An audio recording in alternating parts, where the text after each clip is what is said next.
నమస్తే, welcome to BCN news. నేను విజయలక్ష్మి. ముందుగా ముఖ్యాంశాలు.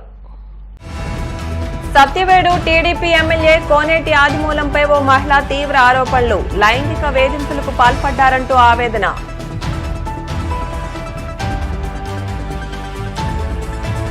రజకులకు కేటాయించిన చెరువులను కాపాడండి. అధికారులను వేడుకున్న ఏలూరు జిల్లా రజక జనసంఘ జిల్లా అధ్యక్షులు కట్లయ్య.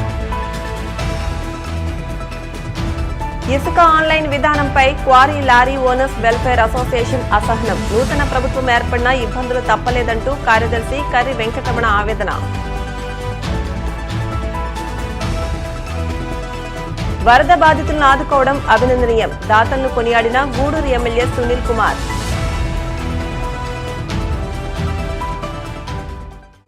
చిత్తూరు జిల్లా సత్యవేడు టీడీపీ ఎమ్మెల్యే కోనేటి ఆదిమూలంపై ఓ మహిళ లైంగిక వేధింపుల ఆరోపణలు చేసింది. కొన్ని ప్రైవేటు వీడియోల్ని సైతం బాధితురాలు విడుదల చేస్తుంది.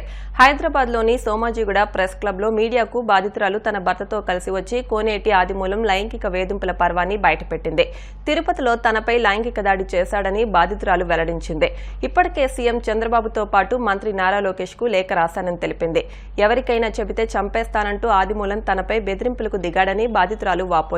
తాను కూడా టీడీపీలోనే ఉన్నానంటూ పేర్కొంది. బాబు గారు ఎమ్మెల్యే గారిని ప్రకటించినప్పటి నుంచి నేను బాబు గారిని సీఎం కావాలని చెప్పి, ఆయన ప్రకటించిన ఆదిమూలం గారు ఎమ్మెల్యే కావాలని చెప్పి నేను ఆయనతో పాటు క్యాన్వాస్ చేయడం జరిగినప్పుడు నా మొబైల్ నెంబర్ అతని దగ్గర ఉండడం జరిగింది. ఆ మొబైల్ ద్వారా నన్ను ట్రాక్ చేసి నన్ను బ్లాక్మెయిల్ చేసి అతను లొంగ తీసుకోవడం జరిగిందండి. నువ్వు కానీ నా దగ్గరికి రాలేదంటే మీ హస్బెండ్, నీ పిల్లలు ఇద్దరిని నేను చంపేస్తానని చెప్పి నన్ను బ్లాక్మెయిల్ చేసేవాడండి. నీకు విలేజ్ పరంగా కానీ నీ మండల పరంగా కానీ ఎటువంటి లబ్ధులు కూడా నీకు చేరనివ్వనని చెప్పి నాకు బెదిరింపులు మొదలయ్యాయండి. అయ్యా బాబుగారు, నేనేదో తెలుగుదేశం పార్టీని కించపరచాలని చెప్పి నేను ఇక్కడికి రాలేదు. అతని వల్ల నాకు ప్రాణహాని ఉంది, నన్ను నేను కాపాడుకోవాలని చెప్పి నేను ఇక్కడికి రావడం జరిగింది. ఇతన్ని కానీ మీరు వెంటనే సస్పెండ్ కానీ చేయలేదంటే నాలాంటి అమ్మాయిలు చాలామంది మహిళలు శీలాన్ని కోల్పోయి బయట రాలేకుండా కుంగిపోతూ ఉన్నారు. మీరు అది గుర్తించి అతన్ని వెంటనే సస్పెండ్ చేయాలని నేను మీకు కోరుకుంటున్నాను. అంతేకాక మీరు కానీ సస్పెండ్ చేయలేదు, నేను, నా భర్త, నా పిల్లలు ఆత్మహత్య చేసుకొని చనిపోతాము మంగళగిరి పార్టీ ఆఫీస్ ఎదురుగా అని చెప్పి నేను మిమ్మల్ని కోరుకుంటున్నాను. శరణ మహాప్రభు చంద్రబాబు నాయుడు గారు, మాకు మీరే దిక్కు శరణు బాబు. లక్ష్మి నా భార్య. గత 2 నెలలుగా ఈ ప్రవర్తన అలా ఒక రకంగా ఉండేది. కుటుంబంలో కొన్ని విషయాలు, ఒక భర్తగా కొన్ని విషయాలు తెలుస్తూ ఉంటాయి. దాన్ని నేను పరిగణలోకి తీసుకొని ఒక ఎమ్మెల్యే అధికారి, ఒక సత్యవేడు నియోజకవర్గాన్ని ఎంతోమంది ప్రజాప్రతినిధులు ఉంటారు. ఆయనకి కొన్ని సమస్యలు ఉంటాయి. ప్రజల కోసం ఒక మంచిని చెయ్యాలనేదే ఒక ఎమ్మెల్యే ధర్మం. అంతేగాని ప్రజల్లో తిరుగుతూ ఆడవాళ్ళపైన అత్యాచారం చేయటం ఇది మహానేరం. టీవీ సోదరులకి, మిత్రులకి కానీ నేను చెప్పేది ఒకటి సమస్య. ఆడజాతికి అంతం ఎప్పుడో జరిగింది, పట్టిందని మనం అనుకుంటాం, చదువుకుంటూ ఉంటాం. ఒక ఎమ్మెల్యేనే ఇది మరుగుంటే సాధారణ మనుషులు ఇంకెట్లా ఉండాలో అని మీరు ఆలోచన చేయండి. మనం చిన్నప్పుడు చదువుకున్న చదువులు ప్రజల చేత, ప్రజల కొరకు, ప్రజాస్వామ్యం ఎదుకోబడిన ప్రజాస్వామ్యంలో ఒక ఎమ్మెల్యే ప్రజలకి రక్షణ లేకుండా ఇలాంటి ఆడవాళ్ళని అత్యాచారం చేసి బంధించి వాళ్ళని బెదిరించి రామకోలుగా పాల్పడే ఎమ్మెల్యేని కఠినంగా శిక్షించాలని కానీ నేను కోరుకుంటాను.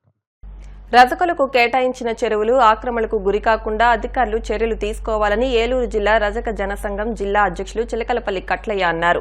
ఏలూరు మున్సిపాలిటీ పరిధిలోని సుంకరవారి తోట సమీపంలో రజకుల చెరువు గట్లపై ఉన్న చెట్లను కొంతమంది కొట్టేశారని ఆరోపించారు. ఈ నేపథ్యంలో పలువురు రజకులు అధికారులను ఆశ్రయించారు. అనంతరం చెరువు వద్ద స్థానిక రజక సంఘ సభ్యులతో జిల్లా నాయకులు సమావేశం నిర్వహించారు. ఉమ్మడి జిల్లాలోని రజకుల వృత్తి చెరువులు అన్యక్రాంతమవుతున్నాయని, పంచాయతీ, మున్సిపల్ అధికారులు రజకుల పక్షంగా స్పందించాల్సి ఉందన్నారు. ఈ సమావేశంలో రజక సంఘం సీనియర్ నేతలు సురుగుల మురళి, ఏ అన్నవరం, పొన్నాటి పార్వతి, దువ్వపు సత్యనారాయణ, పన్నాటి రాజు, జిల్లా రజక నేతలు వెటల శ్రీనివాసు, కొమ్మటి మురళి, స్థానిక రజక జనసంఘం నేతలు పాల్గొన్నారు. 2630 GS 1903లో ఈ రజకులకు చెరువును గ్రాంట్ చేస్తూ అప్పుడు సబ్ కలెక్టర్ డి తిమ్మరాజు గారు రజకులకు చెరువు ఇవ్వడం జరిగింది. ఏ రాజేష్ బహదూర్ మహల్దార్ తహసీల్దార్ వారు దీన్ని కూడా సర్టిఫై చేయడం జరిగింది. అయితే as per the orders of the government మాకు తప్పనిసరిగా వీళ్ళకి చెరువు కావాలని వీళ్ళు కోరుతున్నారు. ఈ చెరువు 2.5 ఎకరాల చెరువు వీళ్ళకి ఇస్తూ, అదేవిధంగా ఇక్కడ కమ్యూనిటీ హాల్ ఒకటి ప్రభుత్వం వారు మంజూరు చేయాలని మేము కోరుకున్నాం. నియర్లీ 30 ఫ్యామిలీస్ ఆఫ్ రజకాస్ ఇక్కడ ఉన్నారు. అయితే ఇక్కడ కెనాల్ పక్కనే ఉంది. ఈ ఖాళీ స్థలంలో వీళ్ళ బట్టలు పట్టుకుంటానికి కూడా అవకాశం కల్పించాలని, అదేవిధంగా జిల్లా కలెక్టర్ ఏలూరు వారిని, అదేవిధంగా సర్వే చేయడానికి అసిస్టెంట్ డైరెక్టర్ ఆఫ్ సర్వే వారిని, అదేవిధంగా తహసీల్దార్ ఏలూరు వారిని కూడా మేము ఉమ్మడి జిల్లా రజక సంఘం ద్వారా మేము కోరుకుంటున్నాం. విజయవాడ వరద బాధితుల కోసం ఏపీ రైతు కౌలు రైతుల సంఘాల ఆధ్వర్యంలో ఉంగుటూరు మండలం కైకరం తూర్పు వీధిలో విరాళాలు సేకరించి పులిహోర ప్యాకెట్లు తయారు చేసి గురువారం ఒక వాహనంలో తరలించారు. తూర్పు వీధి రామాలయం నుంచి సుమారు 2,000 మందికి సరిపడా పులిహోర ప్యాకెట్లను వాహనాల ద్వారా విజయవాడకు తరలించారు. ఈ సందర్భంగా ఆంధ్రప్రదేశ్ రైతు సంఘం జిల్లా కార్యదర్శి కె శ్రీనివాస్, జిల్లా సీనియర్ నాయకులు గుత్తుకొండ వెంకటకృష్ణారావు, ఆంధ్రప్రదేశ్ కౌలు రైతుల సంఘం జిల్లా కన్వీనర్ కొన్ని అప్పారావు మాట్లాడుతూ విజయవాడ వరద బాధితులకు తమ వంతు సాయంగా రైతాంగం ఐక్యంగా కృషి చేయడం అభినందనీయమన్నారు. పంటలు నష్టపోయి అన్నదాతలు తీవ్ర ఇబ్బందుల్లో ఉన్నారని ఆదుకునేందుకు ప్రభుత్వం చర్యలు చేపట్టాలని కోరారు. ఈ కార్యక్రమంలో చిత్తా వెంకటేశ్వరరావు, అల్లు గోవిందు, కోటేడి శ్రీనివాసరావు, కె నాగేశ్వరరావు, చిత్తా విజయ, కె అమ్మాజీ, పి రత్నం, కె నాగరాజు, కె గోవింద్ తదితరులు పాల్గొన్నారు. ఈరోజు ఉంగుటూరు మండలం కైకరం తూర్పు వీధికి సంబంధించిన ఇక్కడ ప్రజలందరూ కూడా, రైతులందరూ కూడా తలా కొంత సహాయం చేసుకుని దాదాపు 25,000 రూపాయలు వరకు వసూలు చేసి ఈరోజు విజయవాడ వరద బాధితులకి సహాయత్వం కోసం పులిహార పొట్లాలు రెడీ చేసి, అలాగే వాటర్ బాటిల్ కూడా రెడీ చేసి ఇక్కడి నుంచి ఒక వ్యాన్ని విజయవాడ పంపించడం జరుగుతూ ఉన్నది. అంటే ఇక్కడ రైతులు కానీ, కౌలు రైతులు కానీ, ఇక్కడ ఉన్న ప్రజలందరూ కూడా ఐక్యంగా ఒక కమిటీగా ఏర్పడి నిన్న నుంచి ఆ రకమైన ఏర్పాట్లు చేస్తూ ఉన్నారు. ఈ ఏర్పాట్లు చేయడం పట్ల మేము రైతు సంఘంగా, కౌలు రైతు సంఘంగా అభినందిస్తూ ఉన్నాం. ఎందుకంటే ఇక్కడ నిరంతరం రైతుల సమస్య మీద అనేక ఆందోళన కార్యక్రమాలు చేస్తూ ఉన్నాం. కానీ ఈరోజు విజయవాడ ప్రజలు చాలా ఇబ్బందుల్లోనూ, కష్టాల్లో, బాధల్లో ఉన్నారు. కాబట్టి ఈ వరద ముంపు ప్రాంత బాధితుల కోసం ఇవాళ ఆహారాన్ని అందించడం కోసం ఇక్కడ అందరూ కూడా ఈ రాత్రి నుంచి ఇవాళ కష్టపడుతూ ఈ పొట్లాలను రెడీ చేసి ఒక వ్యాన్ ద్వారా ఈ ఆహార పొట్లాలు పంపిస్తూ ఉన్నారు. కాబట్టి ఈరోజు ఆ రకంగా అన్ని గ్రామాల్లో కూడా ఇదే పద్ధతుల్లో ప్రజలందరూ కూడా సహాయం చేసే దానికోసం కూడా సిద్ధం కావాలని చెప్పేసి, వరద బాధితులకు ఆదుకునేందుకు అందరూ కూడా మానవ దృక్పథంతో ముందుకు రావాలని చెప్పేసి ఈ సందర్భంగా మేము కోరుతా ఉన్నాం.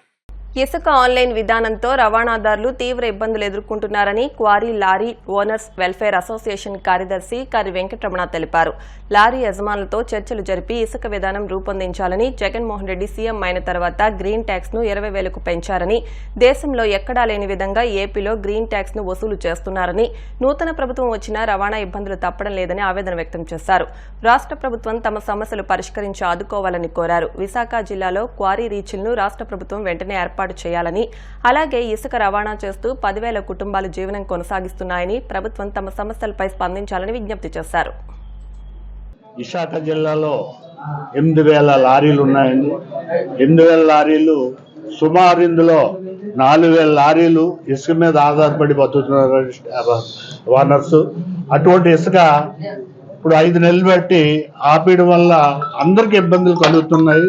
దయచేసి మీడియా ద్వారా గవర్నమెంట్ తెలియపరిచింది ఏంటంటే, వినియోగదారుడికి, లారీ ఓనర్కి అనుకూలంగా ఉండేటట్టు పాలసీ పెట్టి ఆ సప్లై ఇస్తే మేము పబ్లిక్ అందరికీ మ్యాక్సిమం మినిమం రేటుకి మేము సప్లై చేయగలమని మీడియా ద్వారా గవర్నమెంట్ తెలియపరుస్తారు. నెక్స్ట్, ఎందుకంటే ఇప్పుడు ఆఫీసర్లకి, గవర్నమెంట్కి తెలియని విషయాలు ఏంటంటే, ఇసుక ఎలా సప్లై చేయాలో తెలియదండి.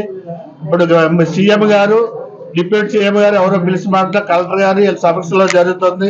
దయచేసి గవర్నమెంట్ వారు లారీ ఓనర్స్ అందరినీ పిలిచి ఇసుక పాలసీ ఎలాగైతే పబ్లిక్ కి ఫ్రీ సప్లై అవుతుందో దాని మీద మాతో చర్చిస్తే అటువంటి సూత్రాలని మేము చెప్తాము. అటువంటిప్పుడు ఎవరికి ఇప్పుడు ఏంటంటే 20 టన్నులు అంటారండి, 20 టన్నులు ఇస్తారంట. 20 టన్నులు అంటే 30 టన్నుల లారీ ఉంది, 35 టన్నుల లారీ ఉంది, 25 టన్నుల లారీ ఉంది, 20 టన్నుల లారీ ఉంది. ఇప్పుడు 30 టన్నుల లారీ అయితే 20 టన్నులు ఇసుకిస్తే అది లారీ కూడా గిట్టుబాటు కాదు, అలాగే వినియోగదారునికి గిట్టుబాటు కాదు. దాన్ని పెట్టి గవర్నమెంట్ కూడా మా సూచనలు సలహాలు, లారీ వాళ్ళ సూచనలు సలహాలు తీసుకొని చర్చలు పెడితే మమ్మల్ని కూడా పిలవమని మీ మీడియా ద్వారా గవర్నమెంట్ తెలియపరచడం అవుతుందండి. సాగర్ నగర్ మన డిప్యూటీ సీఎం గారు వచ్చినప్పుడు పవన్ కళ్యాణ్ గారితో కూడా మా సాధక బాధలు చెప్పుకోవడం జరిగిందండి. అయ్యా, గ్రీన్ ట్యాక్స్ వల్ల చాలా మాకు ఇబ్బందులు అవుతున్నాయి. ప్రతి 3 నెలలకి సంవత్సరానికి ఈ గ్రీన్ ట్యాక్స్లు మాకు ఇబ్బంది కలుగుతుంది. ట్యాక్సీలు కట్టేటప్పుడు ఇది కూడా పెనుభారంగా మారింది. దీన్ని మాకు తక్షణమే 1500కి చేసి పెట్టండి అంటే ప్రభుత్వం రాగానే మేము గ్యారెంటీ 100 రోజుల్లో చేస్తామని చెప్పేసి ఆయన కూడా హామీ ఇచ్చున్నారండి. అలాగే లోకేష్ గారు కూడా మా రవాణా రంగంలో ఉన్న సాధక బాధలు అన్నీ కూడా చెప్పుకున్నాం. అలాగే ఇన్సూరెన్స్లు బాగా పెరిగిపోయినాయి, అలాగే టోల్ గేట్లు పెరిగిపోయినాయి. కాబట్టి మాకు ఈ ఓవర్లోడ్, ఈ గ్రీన్ ట్యాక్స్ అనేవి తక్షణం తగ్గించని చెప్పుకున్నామండి. 100 రోజుల్లోనే కంపల్సరీగా మా ప్రభుత్వం రాగానే మేము చేస్తామని చెప్పి ఆయన కూడా హామీ ఇచ్చున్నారు. దయచేసి మా రవాణా రంగాన్ని ఆదుకోమని చెప్పి మన చంద్రబాబు నాయుడు గారికి ప్రత్యేకంగా కోరుకుంటున్నామండి. ఏలేరు ప్రాజెక్టుకు వరద వచ్చి చేరుతున్న నేపథ్యంలో ప్రజలు అప్రమత్తంగా ఉండాలని ఉప ముఖ్యమంత్రి కొణిదెల పవన్ కళ్యాణ్ సూచించారు. నీటిని సముద్రంలోకి విడిచిపెడుతున్న నేపథ్యంలో పిఠాపురం నియోజకవర్గంలోని గొల్లప్రోలు నగర పంచాయతీ, ఏపీ మల్లవరం, ఏకే మల్లవరం, ఏ విజయనగరం గ్రామాలకు చెందిన ప్రజలకు పలు సూచనలు చేశారు. ఏలేరు ప్రాజెక్టుకు సంబంధించిన విషయంపై ఉప ముఖ్యమంత్రి కొణిదెల పవన్ కళ్యాణ్ కాకినాడ కలెక్టర్ షణ్మోహన్ సగిలితో టెలికాన్ఫరెన్స్ నిర్వహించి పలు వివరాలు తెలుసుకున్నారు. ఫ్లడ్ సిచ్యువేషన్ చెప్పండి. ఇప్పుడే మాట్లాడుతూ ఉంటే నాకు ఇది మన గోదావరి ఆన్ రైజ్ అని చెప్పారు. మొత్తం ఈ పోలవరం ఎక్స్ట్రా ఇవన్నీ వచ్చేస్తాయి అనేది. సార్ ఇప్పుడు మన ఏలేరు రిజర్వాయర్ మొత్తం 24 టీఎంసీ సార్ దాని కెపాసిటీ 24. దాంట్లో 20.2 దగ్గర ఉన్నాం సార్. ఇప్పుడు 20.2 లెవెల్లో ఉన్నప్పుడు అంటే మనం అంటే నా inflows also are at 5000 cusecs sir. నా 5000 క్యూసెక్స్ ఇన్ఫ్లోస్ వస్తున్నాయి కాబట్టి వర్ ప్లానింగ్ కొంత రిలీజెస్ ఇప్పుడు స్టార్ట్ చేస్తే అట్లీస్ట్ ఒక 500 to 1000 వరకు రిలీజెస్ స్టార్ట్ చేస్తాయి సార్. కొంత పెద్దాపురం వైపు వెళ్తాయి, కొంత పిఠాపురం వైపు వస్తాయి sir.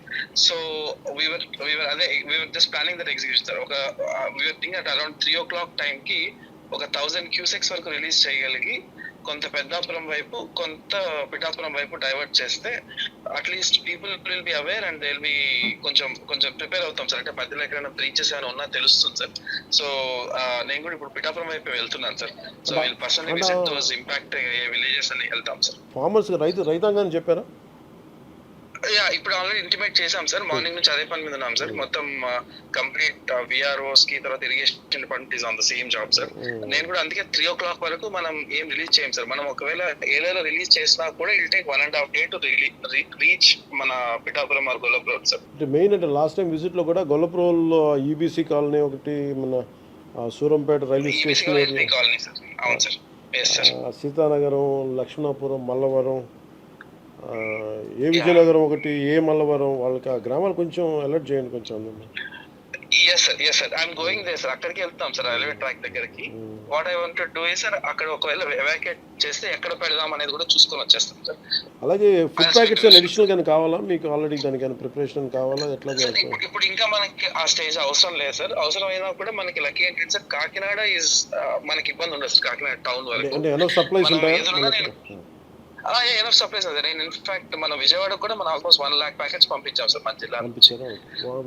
Medication sir, medication also మన దగ్గర all required stock is available. నేను ఆల్రెడీ వెరిఫై చేసుకున్నాం సార్. నేను ఎంటైర్ అదర్ మున్సిపాలిటీస్ నుంచి ఆఫీసర్స్ ని, ఒకవేళ మున్సిపాలిటీస్ లో, తర్వాత డాక్టర్స్ అందరిని నేను డెప్యూట్ చేసుకుంటాను sir, in case if it comes to that. Thank you Shanmohan garu. To ensure that no human loss is there sir. Right sir. Good day sir. ఇప్పుడు కాసేపు ప్రకటనలు.